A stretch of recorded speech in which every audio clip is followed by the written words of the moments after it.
വേണ്ട, ഇങ്ങ് തന്നെ. ആരെങ്കിലും എന്തെങ്കിലുമൊക്കെ പറഞ്ഞെന്ന് വെച്ച് പരീക്ഷണം നടത്തിയാലൊന്നും ആ കുഞ്ഞിനൊന്നും സംഭവിക്കില്ല.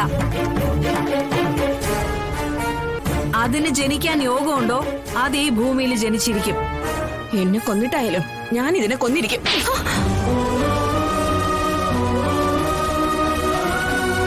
ഇനി മേലിൽ നിന്റെ വായിന്ന് ഇങ്ങനെ ഒരു വർത്താനം വന്നോണ്ടല്ലോ.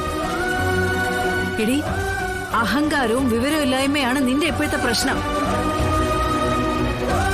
നീ ഇപ്പൊ അഹങ്കാരത്തോടെ കൊല്ലാൻ നടക്കുന്ന കുഞ്ഞുണ്ടല്ലോ, ചിലപ്പോ ഇതായിരിക്കും എടി നിന്റെ അവസാന സമയത്ത് നിനക്കിത്തിരി വെള്ളം തരാനുണ്ടാവുക.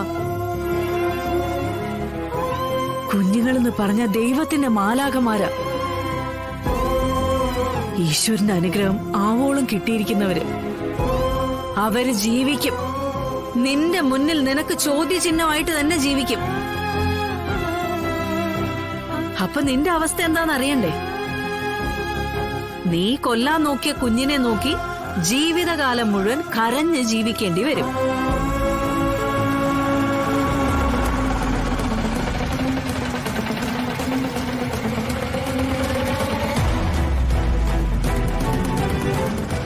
ശാരദാമേ,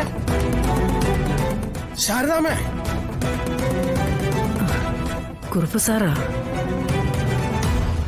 കൊണ്ടുകളയടേ.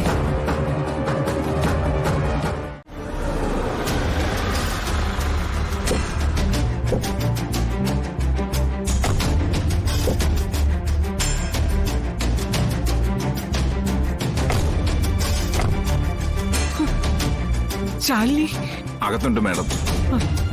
രാഘവട്ട, പെട്ടെന്ന് വാ.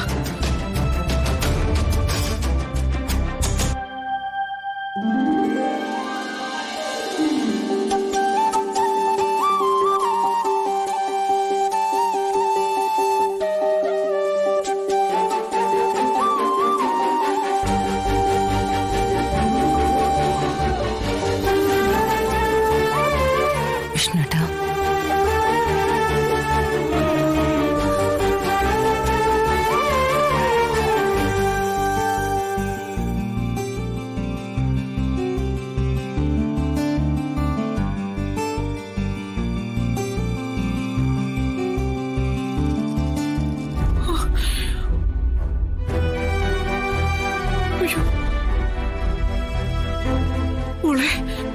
റൂമിലേക്ക് ഇപ്പോ മാറ്റിയതേ ഉള്ളൂ. പേടിക്കാനൊന്നും ഇല്ലെന്നാ പറഞ്ഞ. മുറിവുണങ്ങിയാ പോവാം. മോൾ ഒരുപാട് സൂക്ഷിക്കണം. നമ്മളെ വിളിക്കുന്ന ഈശ്വരന്മാരുടെ കാരുണ്യം കൊണ്ട് മാത്രം വലിയൊരാപത്ത് വഴിമാറി പോയിരിക്കുന്നത്. ഇതൊരല്പം മാറിയെ കൊണ്ടിരുന്നെങ്കിൽ ജീവൻ തിരിച്ചു കിട്ടുമായിരുന്നു. ജോലിയുടെ ഭാഗമാ. നമ്മൾ ചെയ്യേണ്ടത് നമ്മൾ തന്നെ ചെയ്യുകയും വേണം. അതൊക്കെ ശരി തന്നെ. പക്ഷേ നമ്മള് നോക്കണ്ടേ മോളെ? ഈ രീതിയിൽ ഒരു അറ്റാക്ക് ഉണ്ടാവുമെന്ന് നമ്മൾ പ്രതീക്ഷിക്കുന്നില്ലല്ലോ അച്ഛാ.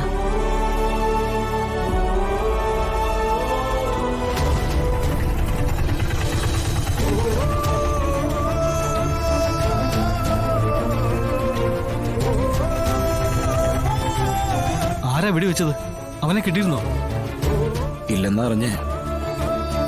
ആൾക്കൂട്ടത്തിന്റെ ഇടയിൽ നിന്നും ശാലിനിയെ മാത്രം ലക്ഷ്യം വെച്ചിട്ടുള്ള അറ്റാക്ക് ആയിരുന്നല്ലോ.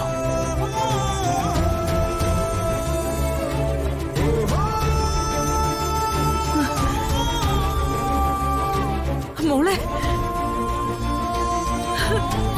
മോളെ, ശാലിനി, അമ്മ പേടിക്കേണ്ട, കുഴപ്പമൊന്നുമില്ല. നീ അങ്ങനെയല്ലേ പറയൂ. അറിഞ്ഞ ഉടനെ നിന്ന നിപ്പിലിങ്ങി ഓടിപ്പോന്നതാ. ഇവിടെ എത്തി നിന്നെ കാണുന്നത് വരെ ഈശ്വരന്മാരെ വിളിച്ച് നിലത്തിറക്കിന്ന് തന്നെ പറയാം.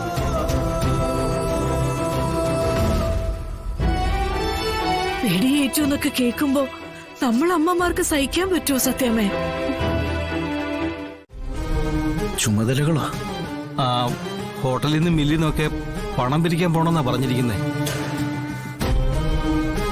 എന്നോട് ചോദിക്കാതെ അമ്മ ഇങ്ങനെ പറയില്ലല്ലോ. അങ്ങനെ ഒരു തീരുമാനം അമ്മ എടുക്കാനും വഴിയില്ല. അവൻ പറഞ്ഞതേ ശരിയാ.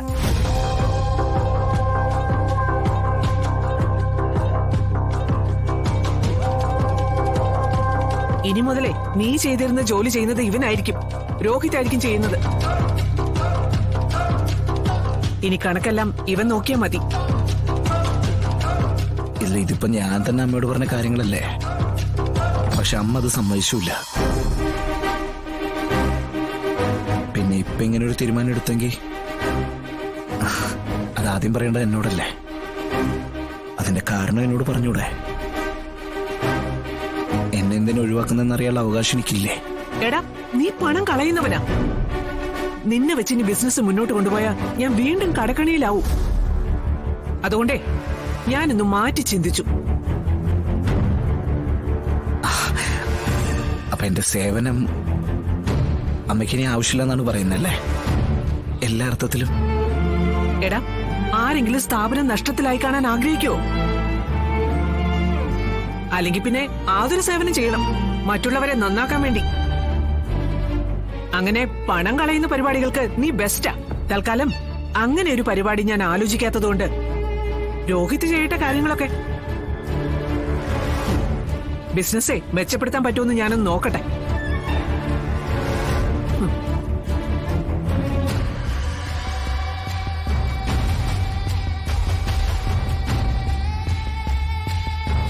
വിഷ്ണു ബ്രോയ്ക്ക് തോന്നുന്നുണ്ടോ ബ്രോ ചെയ്യുന്നത് പോലെ എനിക്ക് ഈ ജോലി ചെയ്യാൻ പറ്റുമെന്ന്? ചുമ്മാ സി ക്ലാസ് കടകളിൽ നിന്നും മുറുക്കാൻ കടകളിൽ നിന്നും കാശ് വാങ്ങിക്കുന്നത് പോലെയല്ല ഈ മില്ലിലൊക്കെ പോയി കാശ് ചോദിക്കുന്നത്. കാശ് ചോദിക്കാൻ ചെല്ലുന്ന അവരെ കാണുമ്പോൾ തന്നെ അറിയാം ഇവരെ കാശ് കൊണ്ടുപോകാമെന്നാണോ അതോ കൊണ്ടുകൊണ്ട് പോകാമെന്നാണോ എന്നൊക്കെ. പ്രത്യേകിച്ച് ആ ഹൈദ്രോസിന്റെ മില്ലിൽ നിന്ന്. അമ്മ ഏൽപ്പിച്ചല്ലേ, നീ അത് നടത്തി കാണിച്ചു കൊടുക്ക. എടാ, ഈ പറയുന്ന ഹൈദ്രോസിന്റെ മില്ലിൽ നിന്നൊക്കെ പണം വാങ്ങിച്ച പിന്നെ നിനക്ക് ഈ പണി നടത്തിക്കൊണ്ടുപോകാൻ പറ്റും. അല്ല ബ്രോ, എന്നാലും ഞാൻ ഒറ്റയ്ക്ക്. എടാ, നീ ഒന്ന് ശ്രമിച്ചു നോക്ക്. നിനക്ക് ഒറ്റയ്ക്ക് പോയിട്ട് പണം വാങ്ങിക്കാൻ പറ്റുമെന്ന് നീ ഒന്ന് കാണിച്ചു കൊടുക്ക്. എനിക്ക് പകരം ഇനി അമ്മയ്ക്ക് സഹായം ഉണ്ട്, ഇനി നീ തന്നെയാ. അത്